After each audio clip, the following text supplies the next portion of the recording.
Perché non chiesto domanda, guarda il cartello prima.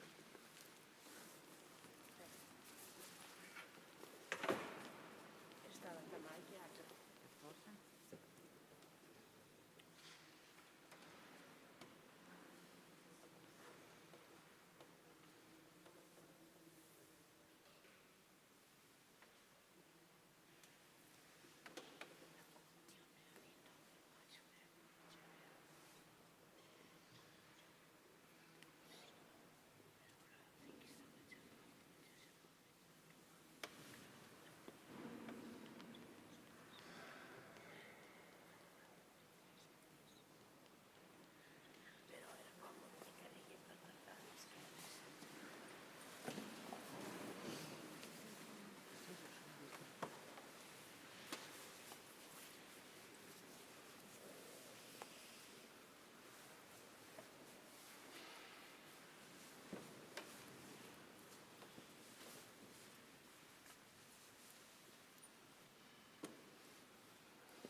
Ricordati, o Padre, della tua misericordia e santifica con eterna protezione i tuoi fedeli per i quali Cristo tuo Figlio ha istituito nel suo sangue il mistero pasquale, e vive e regna nei secoli dei secoli.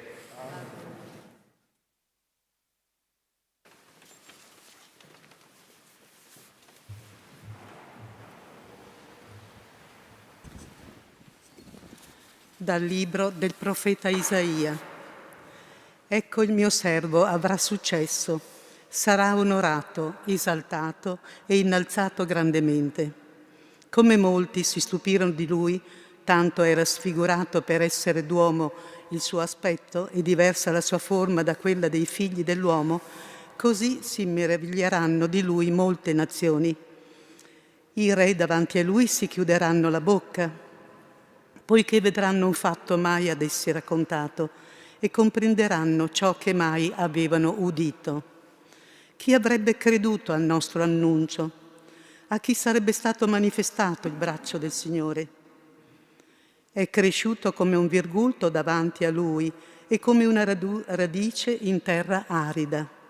Non ha apparenza né bellezza per attirare i nostri sguardi, non splendore per poterci piacere. Disprezzato e reietto dagli uomini, uomo dei dolori che ben conosce il patire, come uno davanti al quale ci si copre la faccia. Era disprezzato e non ne avevamo alcuna stima. Eppure egli si è caricato delle nostre sofferenze, si è addossato i nostri dolori e noi lo giudicavamo castigato, percosso da Dio e umiliato. Egli è stato trafitto per le nostre colpe, schiacciato per le nostre iniquità. Il castigo che ci dà salvezza si è abbattuto su di Lui. Per le sue piaghe noi siamo stati guariti. Noi tutti eravamo sperduti come un gregge, ognuno di noi seguiva la sua strada. Il Signore fece ricadere su di Lui l'iniquità di noi tutti. Maltrattato, si lasciò umiliare e non aprì la sua bocca. Era come agnello condotto al macello, come pecora muta di fronte ai suoi tosatori, e non aprì la sua bocca. Con oppressione ed ingiusta sentenza fu tolto di mezzo. Chi si affligge per la sua posterità? Sì, fu eliminato dalla terra dei viventi. Per la colpa del mio popolo fu percosso a morte. Gli si diede sepoltura con gli empi. Con il ricco fu il suo tumulo, sebbene non avesse commesso violenza, né vi fosse inganno nella sua bocca. Ma al Signore è piaciuto prostrarlo con dolori.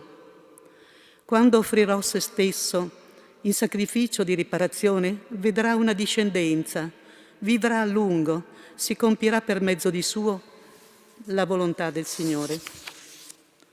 Dopo il suo intimo tormento vedrà la luce e si sazierà della sua conoscenza. Il giusto mio servo giustificherà molti, egli si addosserà le loro iniquità.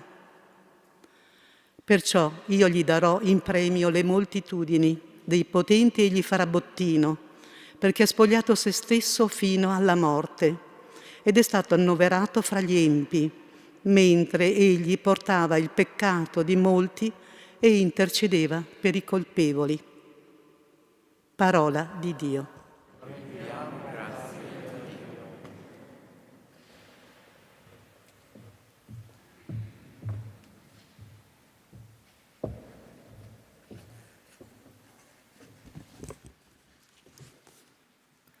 Padre, Padre, nelle tue mani consegno il mio spirito.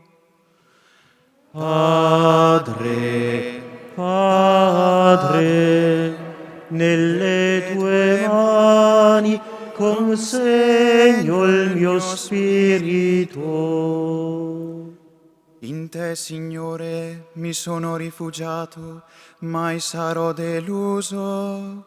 Difendimi per la tua giustizia, alle tue mani affido il mio spirito. Tu mi hai riscattato, Signore, Dio fedele. Padre, Padre, nelle tue mani consegno il mio spirito. Sono il rifiuto dei miei nemici e persino dei miei vicini, il terrore dei miei conoscenti. Chi mi vede per strada mi sfugge. Sono come un morto lontano dal cuore, sono come un coccio da gettare. Padre, Padre, nelle tue mani consegno il mio spirito. Ma io confido in te, Signore. Dico, tu sei il mio Dio, i miei giorni sono nelle tue mani. Liberami dalla mano dei miei nemici e dai miei persecutori. Padre, Padre, nelle tue mani consegno il mio spirito. Sul tuo servo fa splendere il tuo volto, salvami per la tua misericordia, Siate forti, rendete saldo il vostro cuore, voi tutti che sperate nel Signore. Padre, nelle tue mani consegno il mio spirito.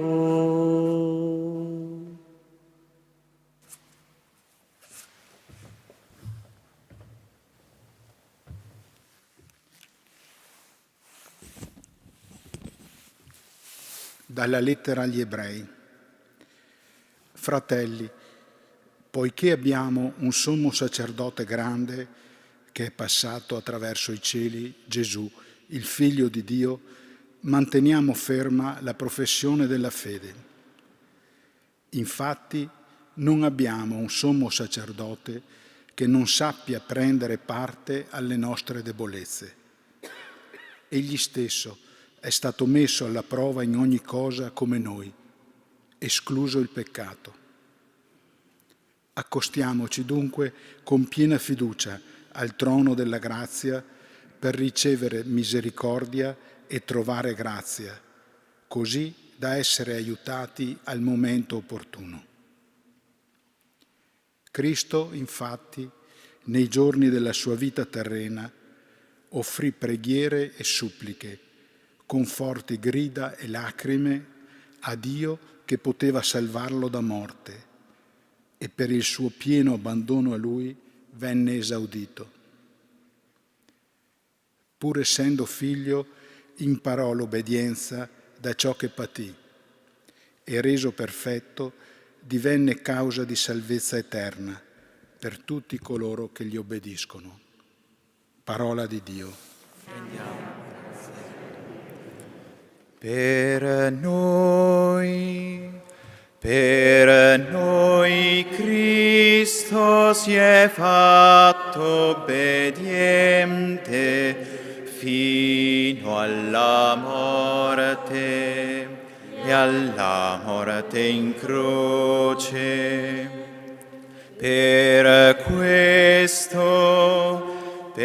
questo l'ha esaltato, Dio l'ha esaltato e gli ha dato un nome, il nome che è sopra ogni nome.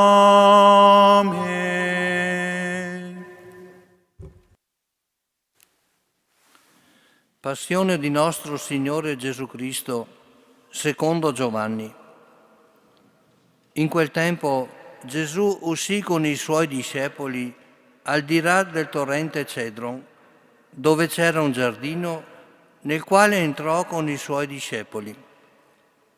Anche Giuda, il traditore, conosceva quel luogo, perché Gesù spesso si era trovato là con i suoi discepoli.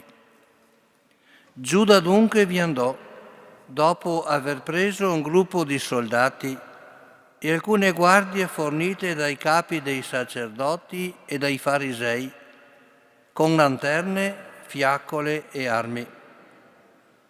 Gesù allora, sapendo tutto quello che doveva accadergli, si fece innanzi e disse loro: Chi cercate?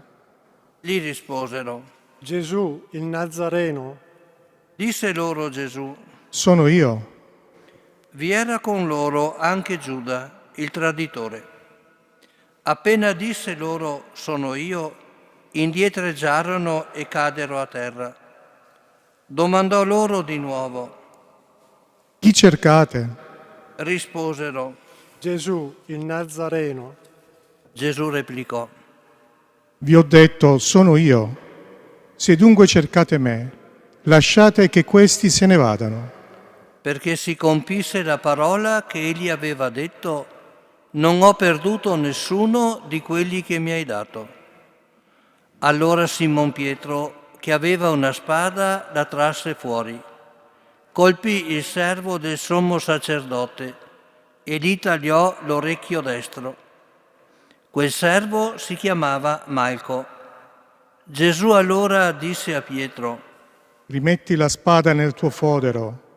Il calice che il Padre mi ha dato, non dovrò berlo. Allora i soldati, con il comandante e le guardie dei Giudei, catturarono Gesù, lo legarono e lo condussero prima da Anna. Egli infatti era suocero di Caifa, che era sommo sacerdote quell'anno. Caifa era quello che aveva consigliato ai Giudei: è conveniente che un solo uomo muoia per il popolo. Intanto Simon Pietro seguiva Gesù insieme a un altro discepolo.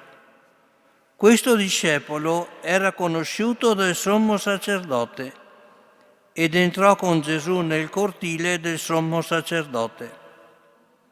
Pietro invece si fermò fuori, vicino alla porta.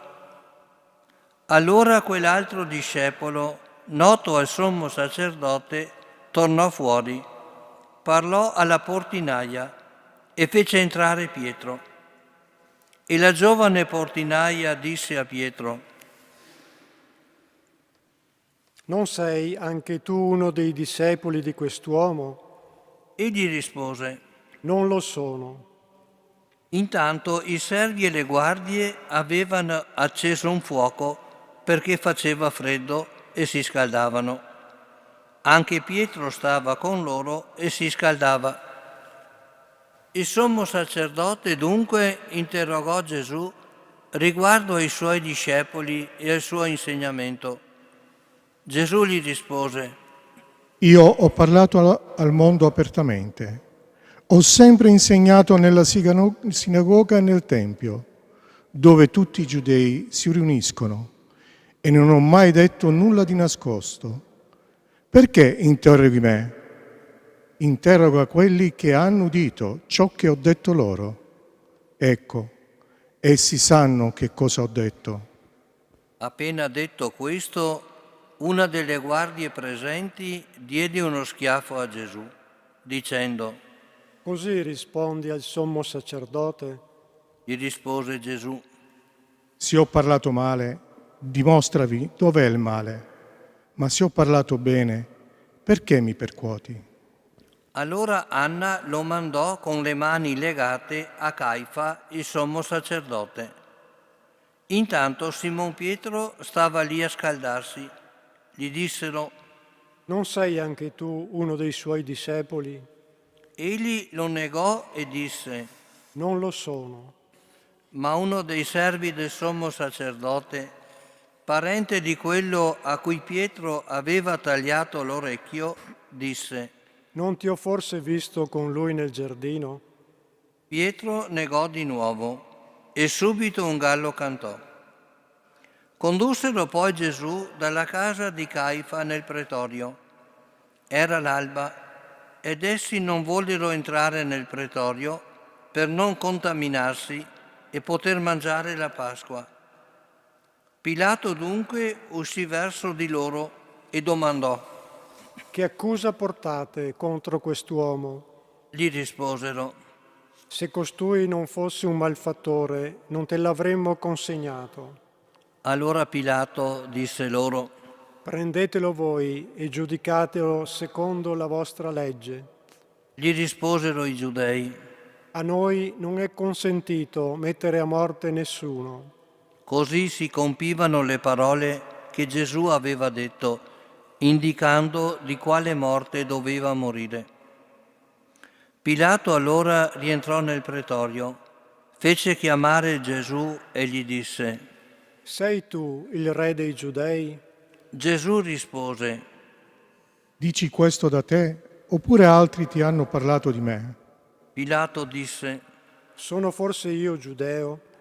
La tua gente e i capi dei sacerdoti ti hanno consegnato a me. Che cosa hai fatto? Rispose Gesù: Il mio regno non è di questo mondo. Se il mio regno fosse di questo mondo, i miei servitori avrebbero combattuto perché non fossi consegnato ai giudei, ma il mio regno non è di qua giù. Allora Pilato gli disse: Dunque, tu sei re? Rispose Gesù: Tu lo dici io sono re. Per questo io sono nato e per questo sono venuto nel mondo, per dare testimonianza della verità. Chiunque è della verità ascolta la mia voce. Gli dice Pilato. Che cos'è la verità? E detto questo, uscì di nuovo verso i Giudei e disse loro: Io non trovo in lui colpa alcuna. Vi è fra voi l'usanza che in occasione della Pasqua io rimetta uno in libertà per voi. Volete dunque che io rimetta in libertà per voi il re dei Giudei? Allora essi gridarono di nuovo. Non costui, ma Barabba. Barabba era un brigante. Allora Pilato fece prendere Gesù e lo fece flagellare. E i soldati, intrecciata una corona di spine, gliela posero sul capo e gli misero addosso un mantello di porpora. Poi gli si avvicinavano e dicevano: Salve, re dei Giudei. e gli davano schiaffi. Pilato uscì di nuovo e disse loro: Ecco, io ve lo conduco fuori perché sappiate che non trovo in lui colpa alcuna. Allora Gesù uscì, portando la corona di spine e il mantello di porpora. E Pilato disse loro: Ecco l'uomo. Come lo videro, i capi dei sacerdoti e le guardie gridarono. Crocifiggilo, crocifiggilo. Disse loro Pilato: Prendetelo voi e crocifiggetelo. In lui non trovo colpa. Gli risposero i giudei: Noi abbiamo una legge e secondo la legge deve morire perché si è fatto figlio di Dio.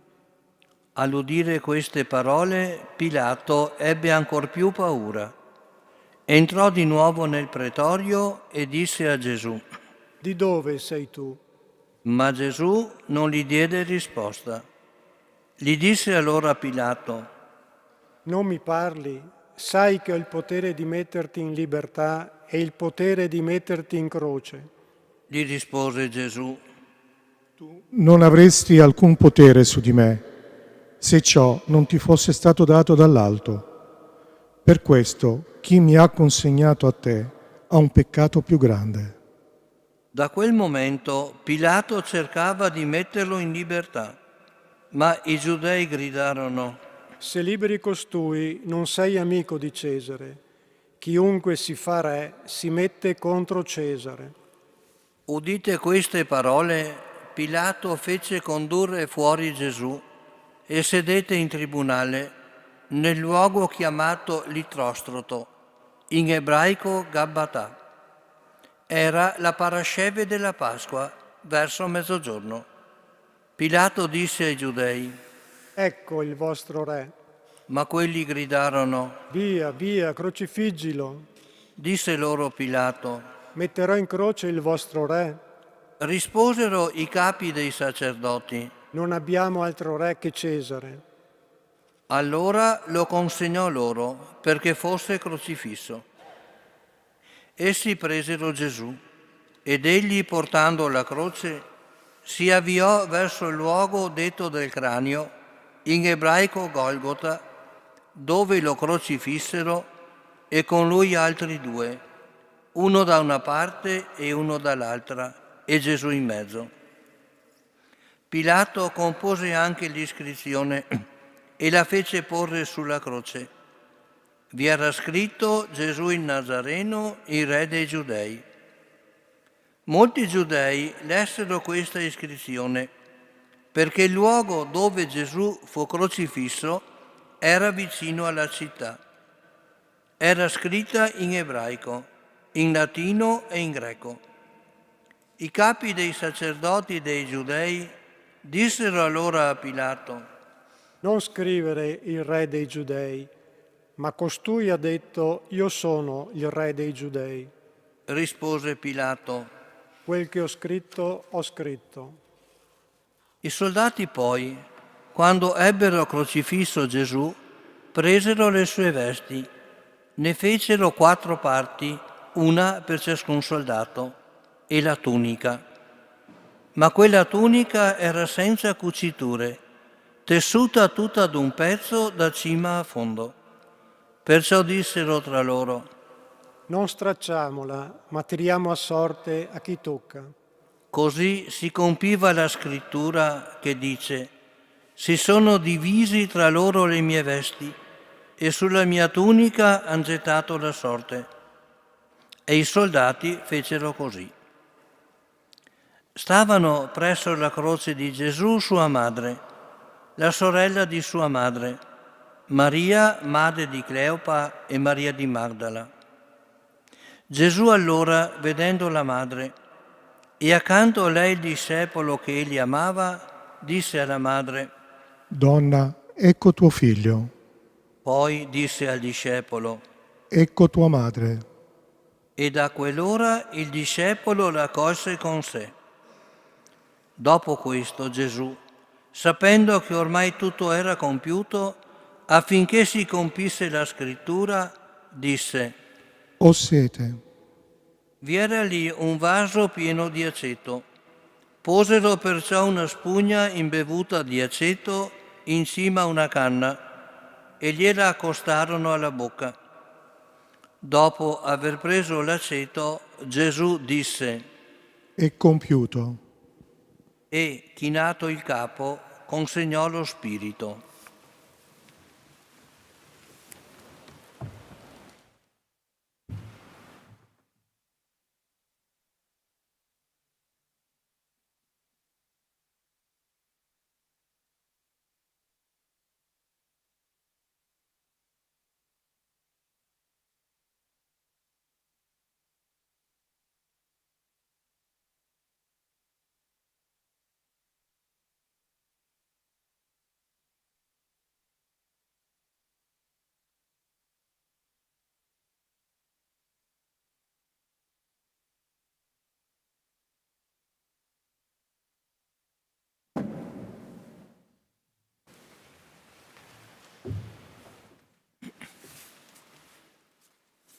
Era il giorno della Parasceve e i giudei, perché i corpi non rimanessero sulla croce durante il sabato, era infatti un giorno solenne quel sabato, chiesero a Pilato che fossero spezzate loro le gambe e fossero portati via.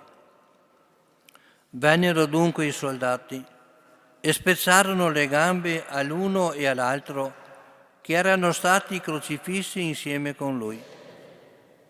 Venuti però da Gesù, vedendo che era già morto, non gli spezzarono le gambe, ma uno dei soldati con una lancia gli colpì il fianco e subito ne uscì sangue e acqua.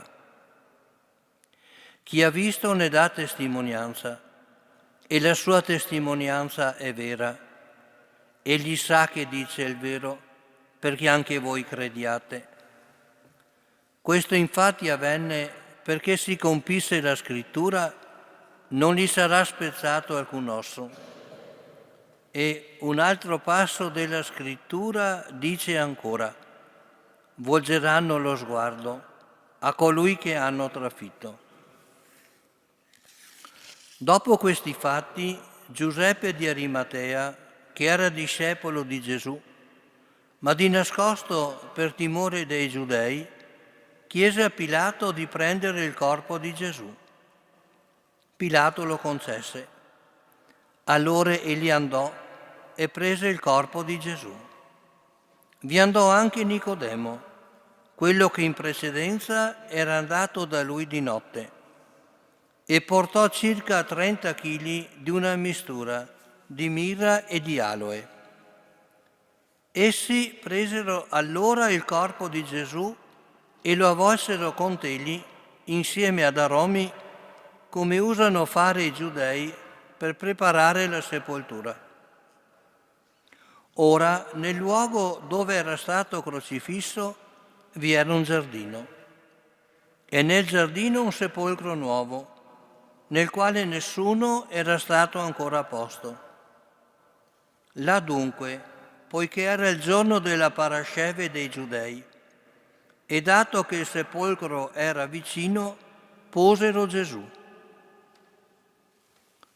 Parola del Signore. Lode a te, o Cristo.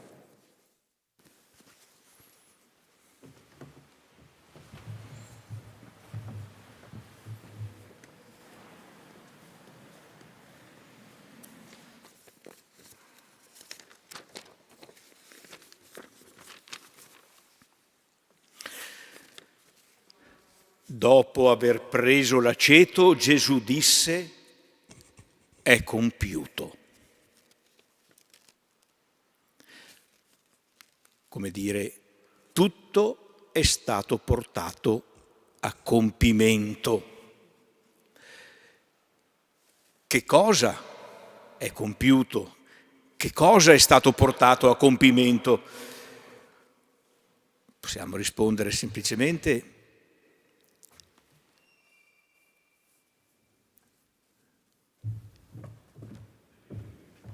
ciò che dicevano le Sacre Scritture. La stessa parola è usata poco dopo. Questo avvenne perché si compisse la Scrittura. Quindi anzitutto ciò che è portato a compimento è ciò che è scritto nella Scrittura, ma più profondamente ciò che Dio aveva rivelato attraverso le Scritture, il suo progetto riguardo al Figlio fatto carne. Ecco che cosa si è compiuto. E questo progetto l'abbiamo ascoltato nella prima lettura, indicato in modo straordinario e impressionante nella figura del cosiddetto servo di Yahweh, di cui parla il profeta Isaia, di cui abbiamo letto uno dei carmi del servo. Egli è stato trafitto per le nostre colpe, schiacciato per le nostre iniquità, il castigo che ci dà salvezza si è abbattuto su di lui, per le sue piaghe siamo stati guariti.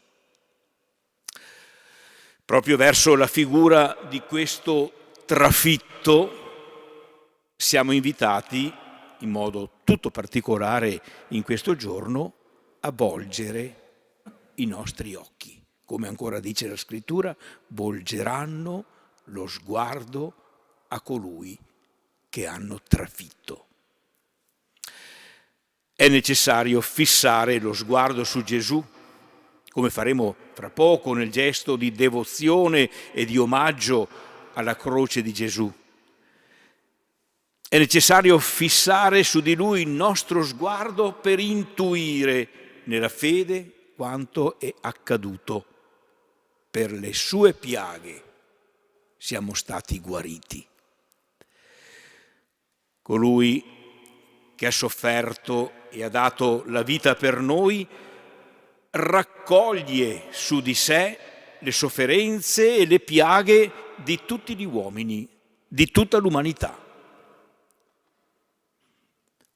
È lui, l'uomo dei dolori, che ben conosce il soffrire umano.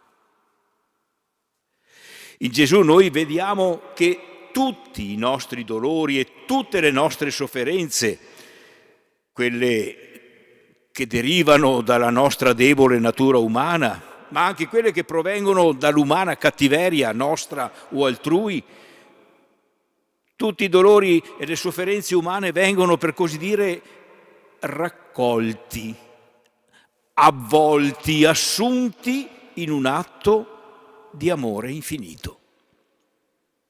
Gesù fa proprio questo, obbedendo filialmente alla volontà del Padre.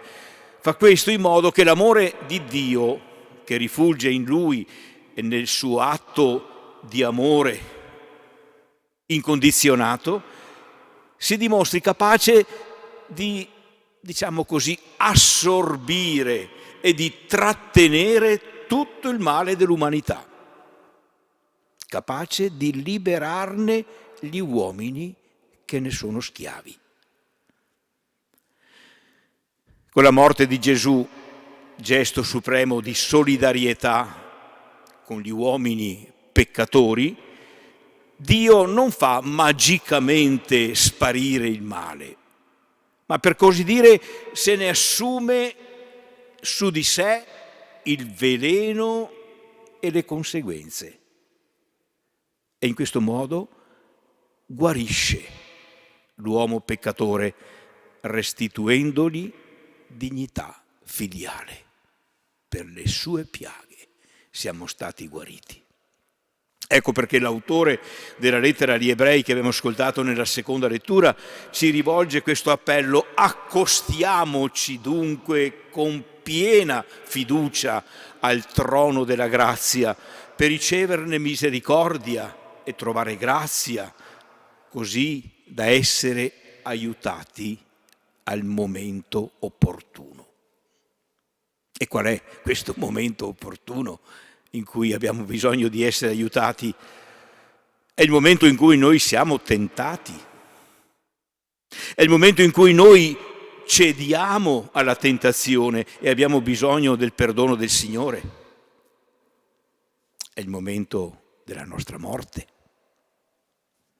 Accostiamoci dunque con piena fiducia al trono della grazia, che è certamente la parola del Signore che abbiamo ascoltato, fonte di grazia, che è l'Eucaristia, sacramento della grazia del Signore, ma che è anche, in modo particolare in questo tempo liturgico, il sacramento della penitenza, ma è anche la preghiera fiduciosa di intercessione, come faremo fra poco nella preghiera universale. Attraverso questa preghiera noi ci accostiamo al trono della grazia e affidiamo al Signore tante situazioni di bisogno per ricevere misericordia e trovare grazia. Ecco quanto ci fa vivere la liturgia in questa straordinaria liturgia della croce. Non è una Santa Messa, è una liturgia unica nell'anno liturgico, ma profondamente vera, bella, fruttuosa, se noi la viviamo con questi atteggiamenti.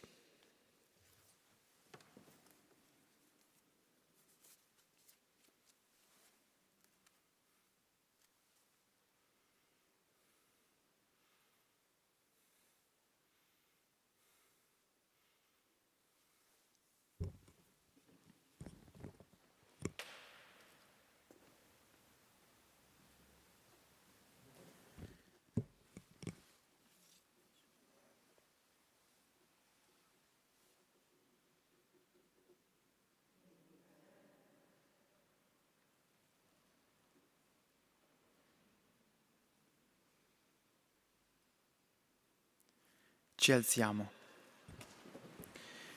La comunità cristiana prega sempre per i bisogni del mondo e della Santa Chiesa, ma in questo giorno particolare questa sua supplica si rivolge al Signore in modo davvero ampio, facendosi realmente carico, come Gesù sulla croce, di ogni specifica necessità.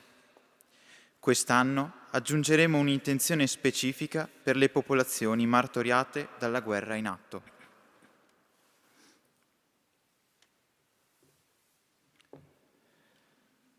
Preghiamo, fratelli e sorelle, per la Santa Chiesa di Dio.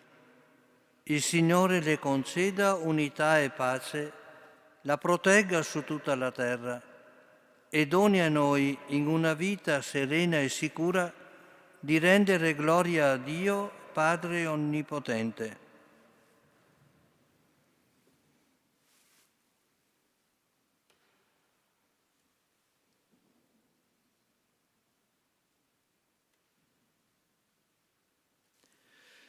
Dio onnipotente ed eterno, che hai rivelato in Cristo la tua gloria a tutte le genti, custodisci l'opera della tua misericordia, perché la tua Chiesa diffusa su tutta la terra perseveri con fede salda nella confessione del tuo nome. Per Cristo nostro Signore.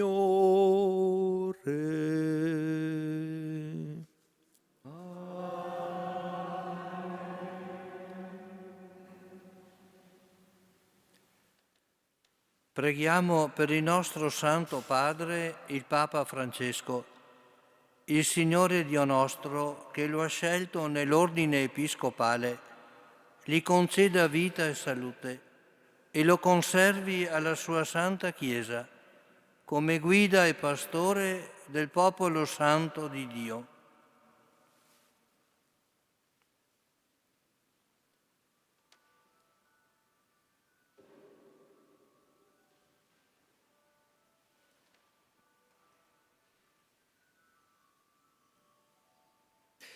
Dio onnipotente ed eterno, sapienza che regge l'universo, ascolta la tua famiglia in preghiera e custodisci con la tua bontà il Papa che tu hai scelto per noi, perché il popolo cristiano da te affidato alla sua guida pastorale progredisca sempre nella fede.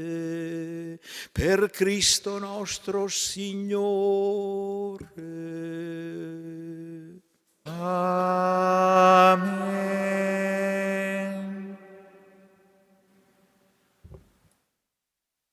Preghiamo per il nostro Vescovo Corrado, per tutti i Vescovi, i presbiteri e i diaconi e per tutto il popolo dei fedeli.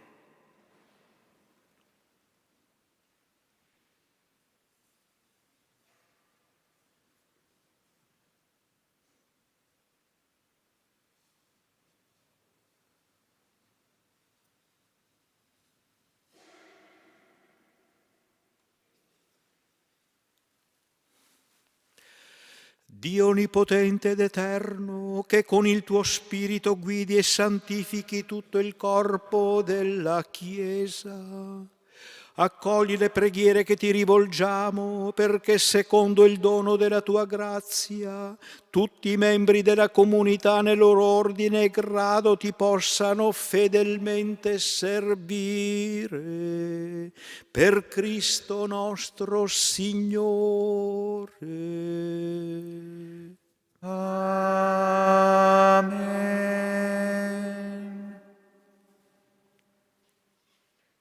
Preghiamo per i nostri catecumeni. Il Signore Dio nostro apre i loro cuori all'ascolto e dischiuda la porta della misericordia, perché mediante il lavacro di rigenerazione ricevano il perdono di tutti i peccati e siano incorporati in Cristo Gesù, Signore nostro.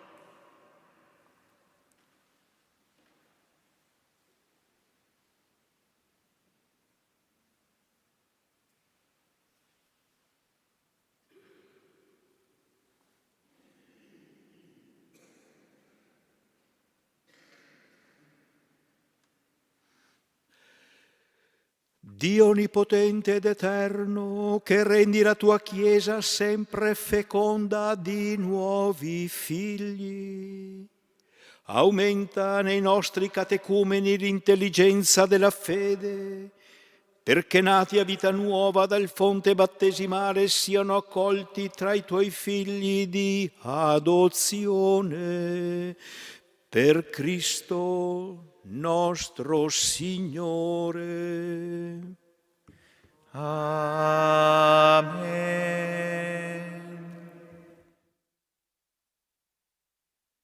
Preghiamo per tutti i fratelli e le sorelle che credono in Cristo.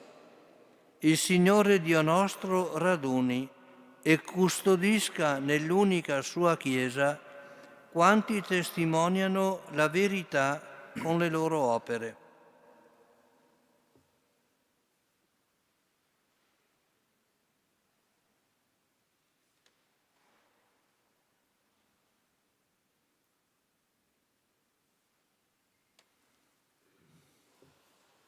Dio onnipotente ed eterno, che raduni i tuoi figli ovunque dispersi e li custodisci nell'unità, volgi lo sguardo al gregge del tuo Figlio, perché coloro che sono stati consacrati da un solo battesimo siano una cosa sola nell'integrità della fede e nel vincolo dell'amore, per Cristo nostro Signore. Amen.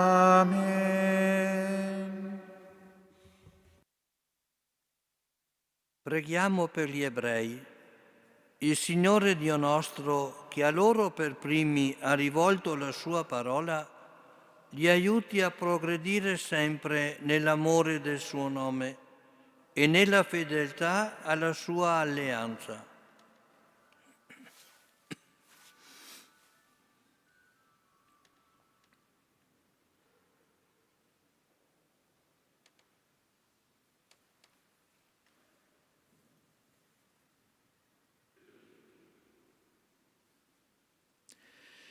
Dio onnipotente ed eterno, che hai affidato le tue promesse ad Abramo e alla sua discendenza, esaudisci con bontà le preghiere della tua Chiesa, perché il popolo primogenito della tua alleanza possa giungere alla pienezza della redenzione, per Cristo nostro Signore.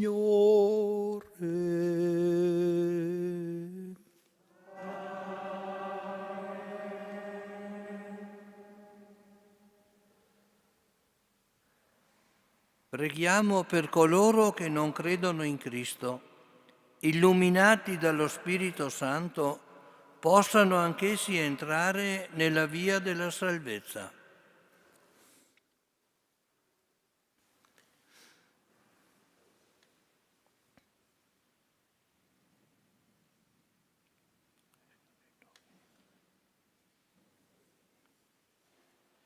Dio onnipotente ed eterno, dona a coloro che non credono in Cristo di trovare la verità camminando nella tua presenza con cuore sincero, e concedi a noi di essere nel mondo testimoni più autentici della tua carità, progredendo nell'amore vicendevole, nella piena conoscenza del mistero della tua vita. Per Cristo nostro Signore.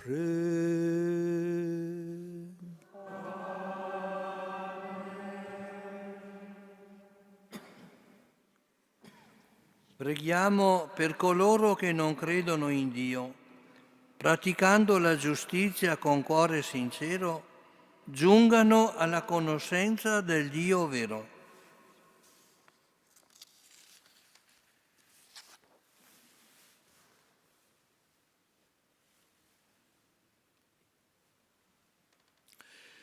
Dio onnipotente ed eterno, tu hai messo nel cuore degli uomini una così profonda nostalgia di te, che solo quando ti trovano hanno pace.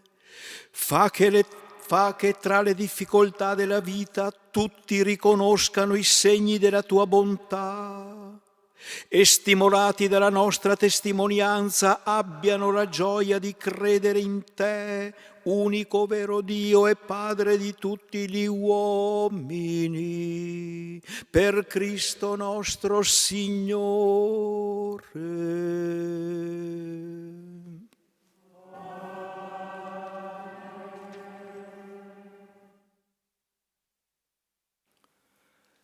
Preghiamo per coloro che sono chiamati a governare la comunità civile.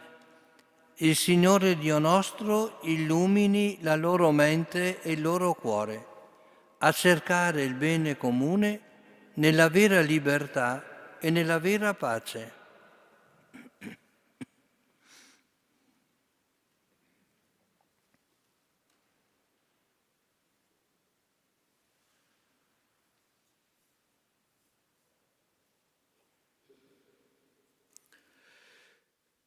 Dio onnipotente ed eterno, nelle tue mani sono le speranze degli uomini e i diritti di ogni popolo. Assisti con la tua sapienza coloro che ci governano, perché con il tuo aiuto promuovano su tutta la terra una pace duratura, la prosperità dei popoli e la libertà religiosa, per Cristo nostro Signore.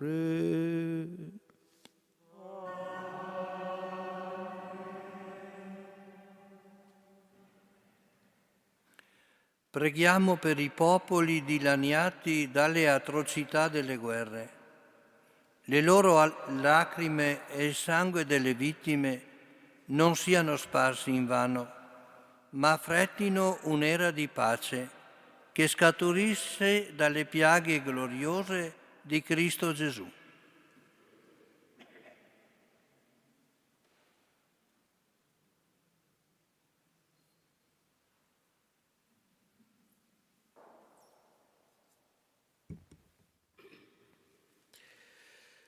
Dio misericordioso e forte, che annienti le guerre e abbassi i superbi, allontana al più presto dall'umanità orrori e lacrime, perché tutti possiamo essere chiamati veramente tuoi figli, per Cristo nostro Signore. Amen.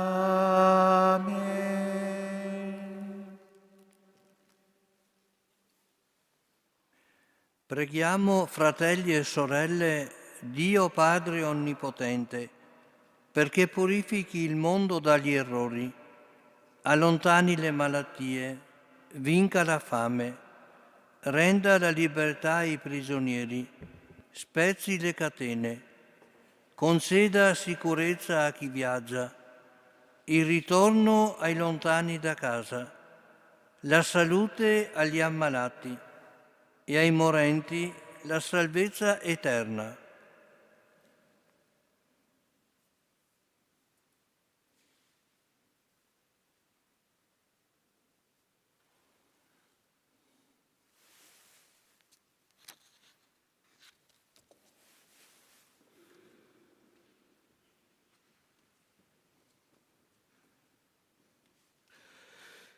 Dio onnipotente ed eterno, consolazione degli afflitti, sostegno dei sofferenti, ascolta il grido di coloro che sono nella prova, perché tutti nelle loro necessità sperimentino la gioia di aver trovato il soccorso della tua misericordia.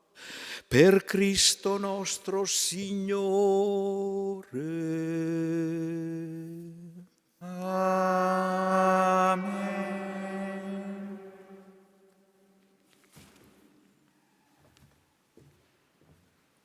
Cristo ci ha salvati mediante la croce, che è il suo altare. Dopo le acclamazioni alla croce proposte dal diacono, siamo invitati ad accostarci a questa per compiere un gesto di adorazione e di amore al crocifisso.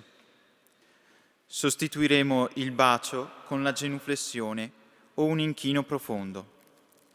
Accompagneremo questo momento di adorazione con i canti Ti saluto, o Croce Santa, numero 230, e a seguire Popolo mio, numero 228.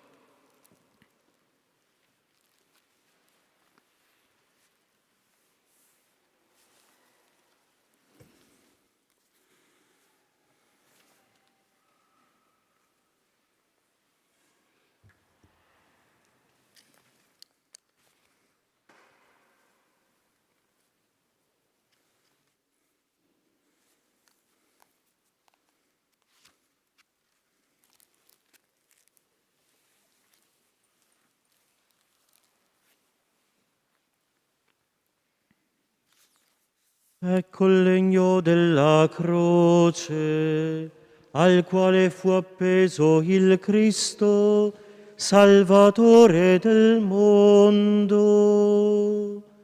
Venite e adoriamo.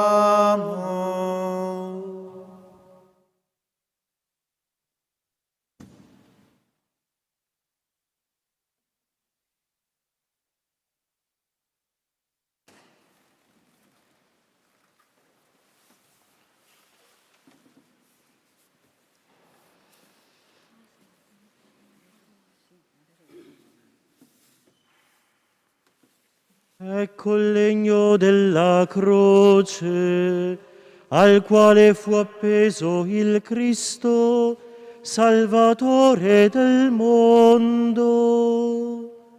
Venite e adoriamo.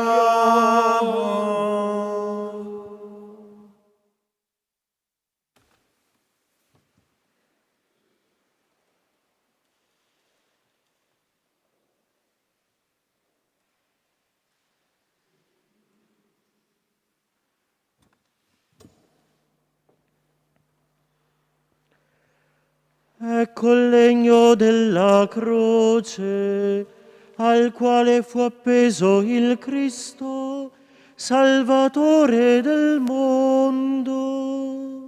Venite e adoriamo.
Ti saluto, o croce santa, che portasti il Redentor. Gloria, lode, onor ti canta ogni lingua ed ogni cuor. Sei vessillo glorioso di Cristo, sei salvezza del popol fedel, gron di sangue innocente sul Tristo, che ti volle martirio crudel. Ti saluto, o croce santa, che portasti il Redentor. Gloria, lode, onor ti canta ogni lingua ed ogni cuor. Tu nascesti fra braccia amorose d'una Vergine Madre, o Gesù. Tu moristi tra braccia pietose d'una croce che data ti fu. Ti saluto, o croce santa, che portasti il Redentor. Gloria, lode, onor ti canta ogni lingua ed ogni cuor. O agnello divino immolato sull'altar della croce pietà, tu che togli dal mondo il peccato, salva l'uomo che pace non ha.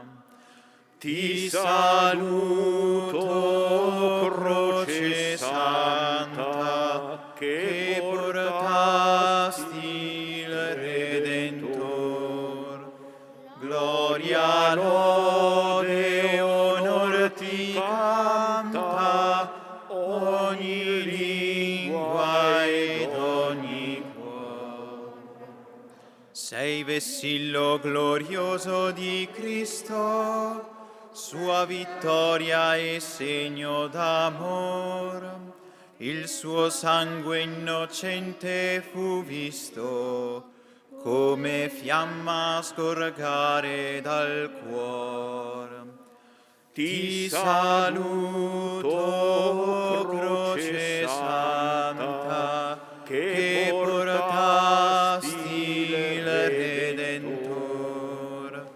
Gloria, lode, onor ti canta ogni lingua ed ogni cuore.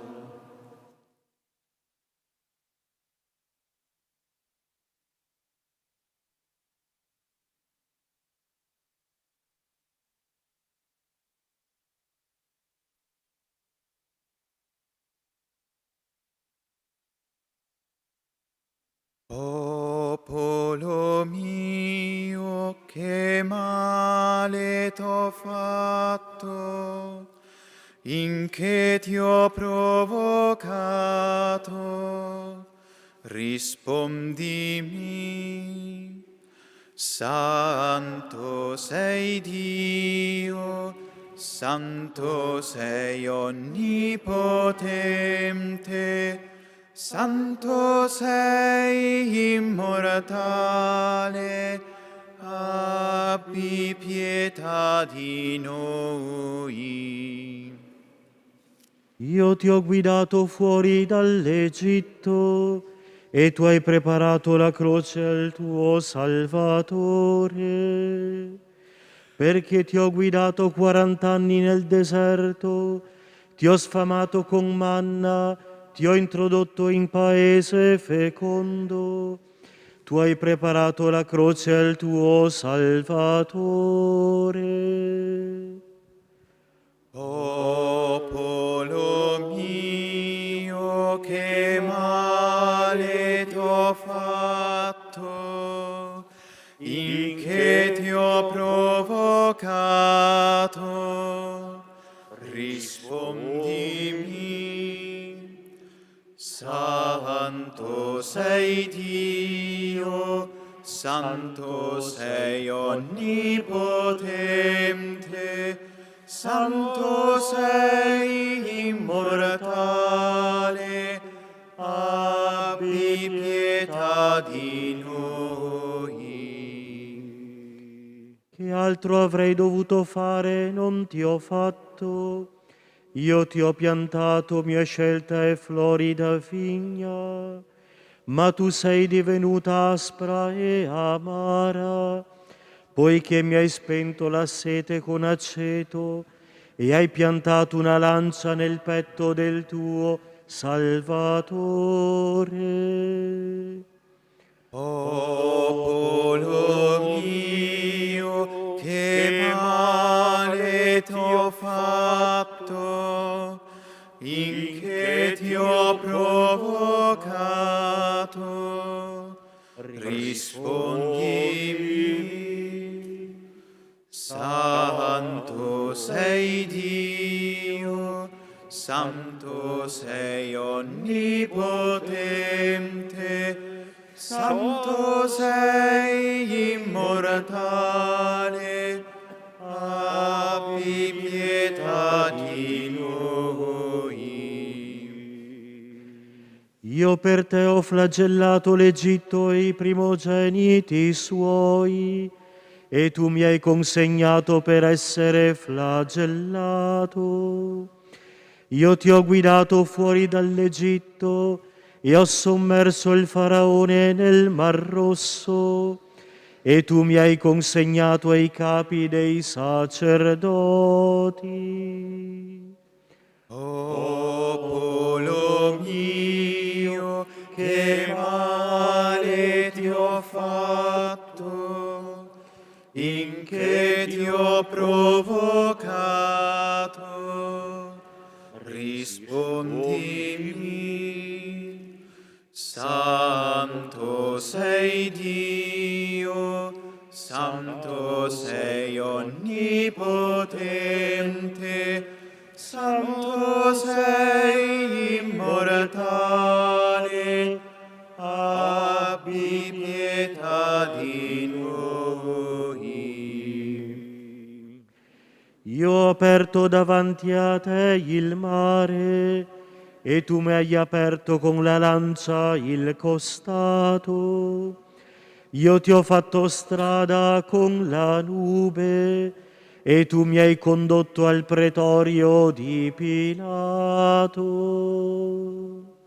Popolo mio, che male ti ho fatto, in che ti ho provocato, rispondimi. Santo sei Dio, santo sei onnipotente, santo sei immortale, abbi pietà di noi. Io ti ho nutrito con manna nel deserto e tu mi hai colpito con schiaffi e flagelli. Io ti ho dissetato dalla rupe con acqua di salvezza e tu mi hai dissetato con fiele ed aceto.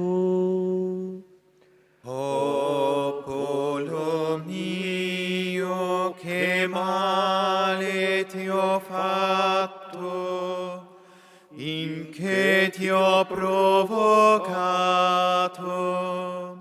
rispondimi. Santo sei Dio, santo sei onnipotente, santo sei immortale, abbi pietà di noi. Io per te ho colpito il re dei Cananei e tu hai colpito il mio capo con la canna. Io ti ho posto in mano uno scettro regale e tu hai posto sul mio capo una corona di spine. Popolo mio, che male ti ho fatto, in che ti ho provocato, rispondimi. Santo sei Dio, santo sei onnipotente, santo sei immortale, abbi pietà di noi.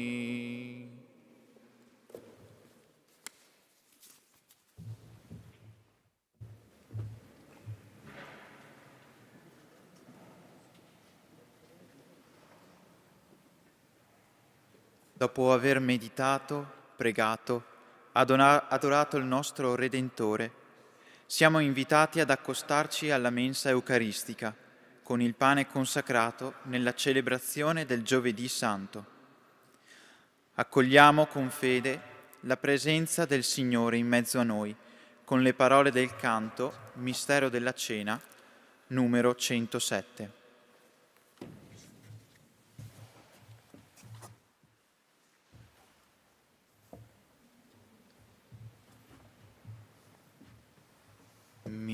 Mistero della cena è il corpo di Gesù. Mistero della croce è il sangue di Gesù. tuo pane vivo, è Cristo in mezzo ai suoi. Gesù risorto e vivo, sarà sempre con noi.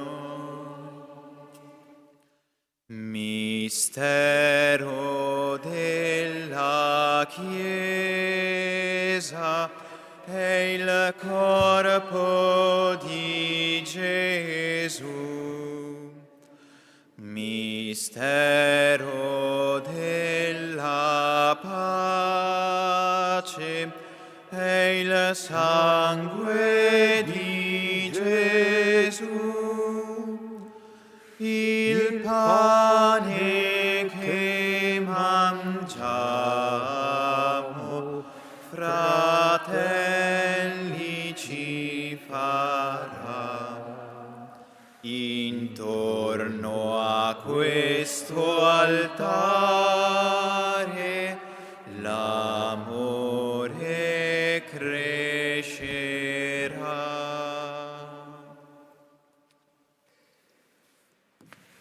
Obbedienti alla parola del Salvatore e formati al suo divino insegnamento, osiamo dire: Padre nostro che sei nei cieli, sia santificato il tuo nome, venga il tuo regno, sia fatta la tua volontà, come in cielo così in terra.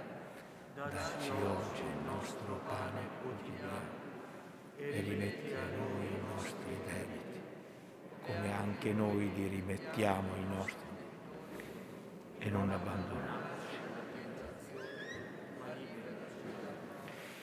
Liberaci, o Signore, da tutti i mali, concedi la pace ai nostri giorni e con l'aiuto della tua misericordia vivremo sempre liberi dal peccato e sicuri da ogni turbamento, nell'attesa che si compia la beata speranza e venga il nostro Salvatore Gesù Cristo.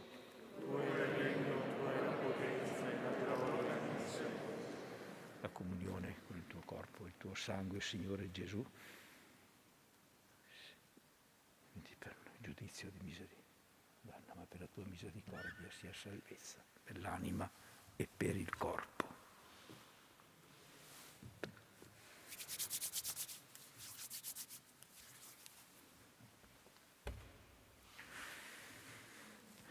Ecco l'agnello di Dio, ecco colui che toglie i peccati del mondo. Beati gli invitati alla cena dell'agnello, o Signore.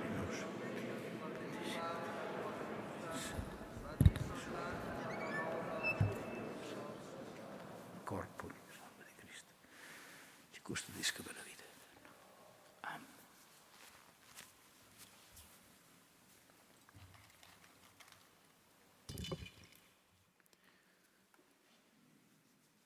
Canto di comunione al numero 100, è giunta l'ora.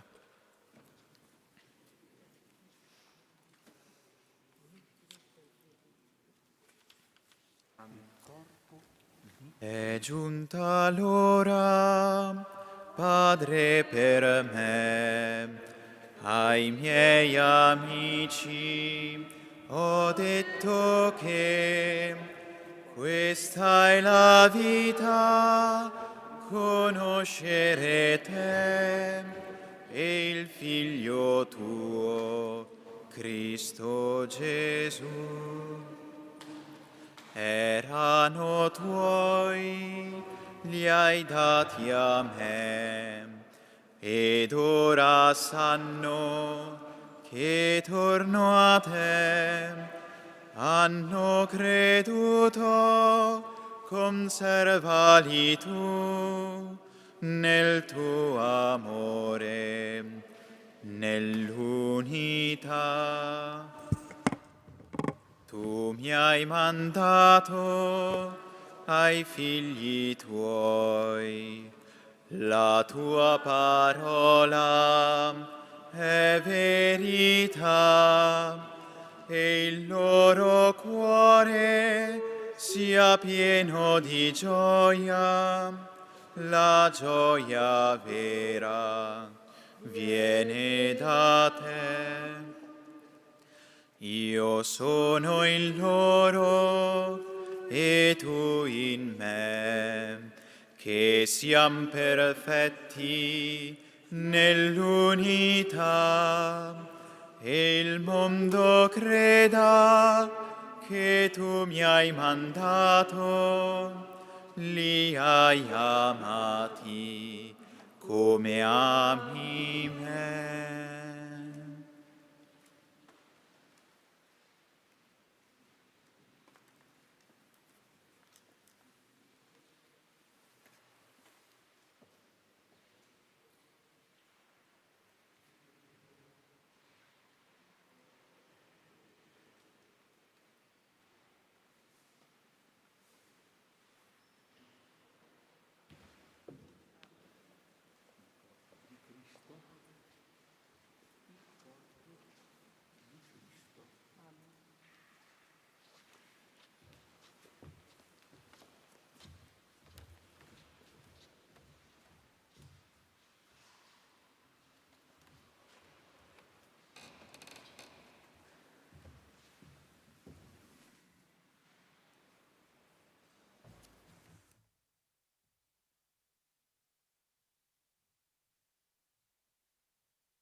Preghiamo. Dio onnipotente ed eterno, che ci hai rinnovati con la gloriosa morte e risurrezione del tuo Cristo, custodisci in noi l'opera della tua misericordia, perché la partecipazione a così grande mistero ci consacri sempre al tuo servizio per Cristo nostro Signore.